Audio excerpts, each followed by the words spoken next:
Hey guys WhatsApp, আজকের এই ভিডিওতে আমরা কথা বলবো সায়ানাইড গানটাকে নিয়ে, যেটা এসছে দুর্গাপুর জংশন নামক সিনেমা থেকে। এই সিনেমাতে অভিনয় করছেন বিক্রম চট্টোপাধ্যায় এবং স্বস্তিকা, এছাড়াও আরও অনেকেই আছেন। এবং এই যে ডিরেক্টর যিনি বানিয়েছেন দুর্গাপুর জংশন সিনেমাটা, এই ডিরেক্টরের আগে শিবপুর বলে সিনেমাটি বানিয়েছিলেন, সেখানেও স্বস্তিকা ছিলেন এবং পরমব্রতও ছিলেন সেখানে।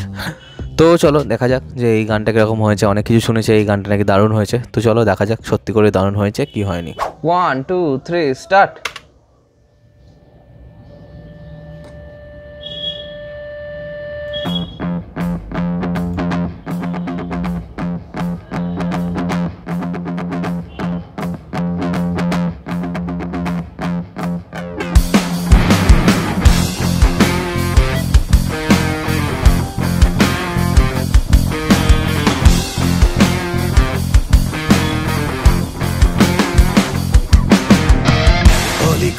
বিষের জালে শহর ঢুকছে মায়ার জালে, সাদা কালো চুতে সবাই চোরা বালি মৃত্যুকে চায়।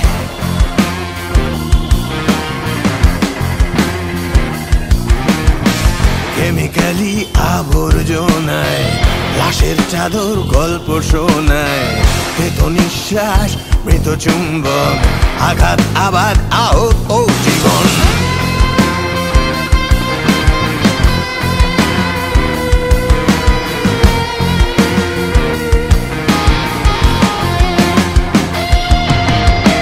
কবর ভাঙছে শহর জুড়ে, ঘুম দেয় রাজা কবর ঘুরে, বিষে বিষে আর হচ্ছে না খায়, এ শহরে এসো দেখবে কি হয়।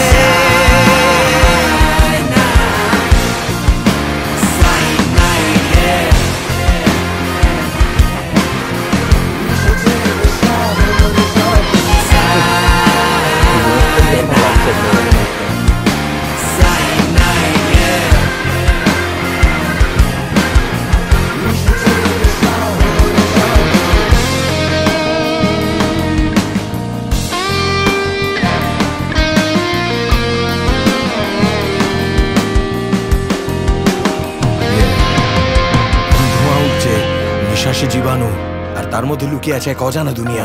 আর সেই দুনিয়াতে জঞ্জালি শহর, সব কঙ্কালদের নজর, ঠোঁট কামড়ে হজম করা লোক জানলি খবর, ওস্তাদের রগর, বুকের পাটা অনেক, নোটে আসতে নগদ, টুকে লেখা সনেট, ছুঁয়ে দেখা সমেত, চাল বিনামূল্যে করা জংশন পা, জানি ছবিগুলো গুনলে কান পেতে শুনতে পাই আত্মাটা সিলের, বিষে বিষে ক্ষয় সাইনাইড কিলে, কি ব্যথা যে বিষে বুঝি বেশে কিসে, কবু আসি বিষে দংশে নিজারে। আজ যেটা কয়লা মাটির নিচে জমা ময়লা, সেটা পড়ালেখা ধীরে হতে পারে। দেশ নির্ভুল নিস্তেজ, তাই উত্তেজনার খোঁজে খালি হুল নিক্ষেপ, ভুলে বিষ চুলে দেনার যন্ত্রণা, গুলে খাওয়া অঙ্কটা সে তার যন্ত্রণা বেঁধে যায় মস্তকে, অবৈধ হস্তক্ষেপ জংশনে ধট করে ওর কত বিষ, শকুনি চোখ ভিতরেও খাদ্য ভাগানে ঢেকুর তুলে পুজো জমে আকাশে বেনাচিতে থেকে চণ্ডীদাসে, ডি সেক্টরে গুমটিতে কাঠের গ্লাসে, শেষ চুমুর চিহ্ন কত লাশের, তাই মাথাটা চিল্লায় আর পুরানটা ফাঁস, জানা যত তারাই করে ইতিহাস, জানাতে চায় নাই সেই জানে তো, আমি সাপুর এই শহরটাই বিশেষ তো।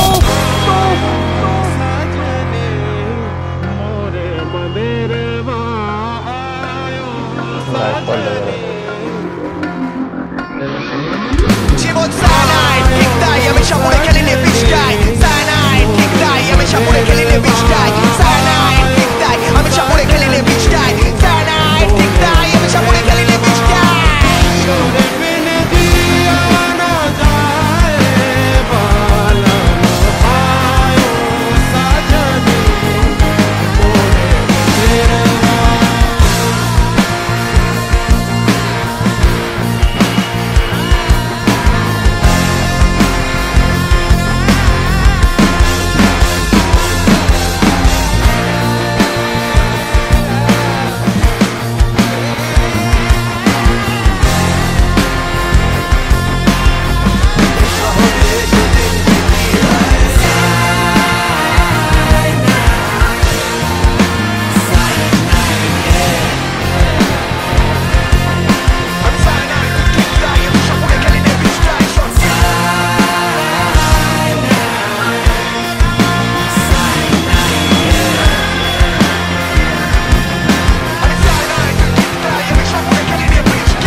তো দেখো গানটা একটা রক গান হিসেবে বেশ ভালো হয়েছে, ঠিক আছে, কিন্তু অন্যদিকে আমি যদি দেখি যে গানটা কি আদৌ ইজ ইট এনাফ। এই গানটাতে অনেক কিছু জনরার মিক্সিং আছে, গানটা 3 রকম পার্টে বিভক্ত, RGBটা যেভাবে ইউজ করে সেটা বেশ ভালো লাগছে, কিন্তু আদৌ কি গানটা একটা ভালো লাগার মতো গান? যেরকম অ্যারেঞ্জমেন্টস ইত্যাদি আছে সেটা কিন্তু বেশ ভালো। এবং রূপম ইসলামকে র্যাপ করতে দেখছি আমরা প্রথম, এটা আই থিঙ্ক প্রথম, এটাকে কোনো দিন দেখা যায়নি। কিন্তু এই যে গানটা হয়েছে এটা কি একটা ভালো গান হিসেবে এস্টাবলিশড হবে কখনো? I don't think so. একটা বেঁচে থাকার গান, একটা ভেবেছিলাম তোকে পুড়িয়ে ফেলবো আমি, একটা এই শ্রাবণের মধ্যে যে ম্যাজিকটা ছিল, ইভেন আগুন খেকো, এইগুলোর মধ্যে যে ম্যাজিকটা ছিল সেটা কখনোই এই গানটা রিক্রিয়েট করতে পারেনি। ইভেন এই দেশ আমার গানটা, I think it's a really loss. কারণ কি এর থেকে আরও অনেক ভালো হতে পারতো এই গানটা, কিন্তু সেটা করতে পারা যায়নি। বিক্রমকে দেখে এখানে খুবই সুন্দর লাগছে, এবং যেখানটায় ওর এই গোপ সমেত হালকা দাড়ি নিয়ে যে লুকটা ছিল সেটাও বেশ ভালো লাগছে, খুবই একটা বিলিভেবল লুক দেওয়ার চেষ্টা করা হয়েছে। এবং অন্যদিকে স্বস্তিকাকে দেখে বেশ ভালো লাগছে। স্বস্তিকা এরকম ডিস্টার্ব মা এই টাইপের চরিত্র তো মেবি রিপিটেটিভ হয়ে যাচ্ছেন কন্টিনিউয়াসলি, তিনি অনেকবার কিন্তু এরকম সিনেমা অভিনয় করলেন, সিনেমা সিরিজে।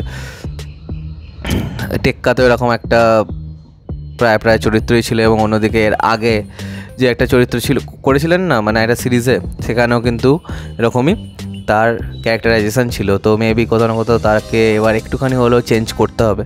তো দেখা যাক কেমন হয় এই সিনেমাটা। আমি really looking forward to this film, কারণ কি শিবপুর কিন্তু বেশ একটা স্মার্ট সিনেমা ছিল। এবং অন্যদিকে এই দুর্গাপুর জংশন দেখেও বেশ ভালো লাগছে, কারণ কলকাতার বাইরের যে কোনো শহর নিয়ে যখন সিনেমা আমার কিন্তু দেখতে বেশ ভালো লাগে, কারণ কলকাতাকে কেন্দ্র করে তো পুরো বাংলা নয়, পুরো বাংলা গোটা পশ্চিমবঙ্গকে নিয়ে। তো সেইটাকে নিয়ে যখন সিনেমা হয় আই থিঙ্ক খুব ভালো লাগে। রিসেন্ট আমি ডাইনি দেখলাম, সেটাও বেশ ভালো ছিল। এই ডিরেক্টরের আগে আমরা শিবপুর দেখেছি, শিবপুর কিন্তু কলকাতা কখনোই গল্প নয়। তো চলো আজকের মতো ভিডিওটা এখানে শেষ করলাম। কমেন্ট করে জানাও তোমাদের এই গানটা কীরকম লেগেছে, ভালো লাগলো সেটা বলো, খারাপ লাগলে কেন খারাপ লেগেছে সেটা পয়েন্ট আউট করার চেষ্টা করো, আর সাবস্ক্রাইবটা প্লিজ করে দাও। তো আমার সাথে তোমাদের আবার দেখা হয়। Bye bye.